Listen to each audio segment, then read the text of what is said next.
Lam të mirë dentist, jasit i zbardh një dhëmbët në kushte shtëpie.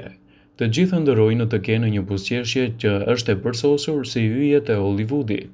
Sidoqoftë, jo gjithë secili mund të ketë të mjaftueshëm para sa të shikojë edhe një trajtim te dentisti për t'i zbardhur dhëmbët me lazer ose përmes mënyrave të tjera. Prandaj në këtë video sipas Brightside do t'ju sjellim disa mënyra efektive për t'i zbardhur dhëmbët në mënyrë natyrale dhe gjitha kjo mund të bëhet në shtëpinë tuaj. Soda e bukës me lëng limoni për dhëmbët e bardhë. Hidhni pak sodë buke në furçën e dhëmbëve dhe shtoni disa pika lëng limoni për t'i zbardhur dhëmbët. Mbani në mend se mos e përdorni këtë metodë më shpesh se një herë në javë, sepse mund t'i dëmtojë dhëmbët ose mishrat e dhëmbëve. Lëng limoni me nenë xhik për erën e keqe të tyre.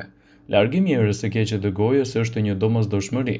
Përveç trajtimeve me dentist, ju keni mundësi që aromën e keqe të gojës ta zhdukni edhe nëpërmjet metodave natyrale. Uji me lëng limoni dhe nenë xhik mund të jetë një zgjidhje.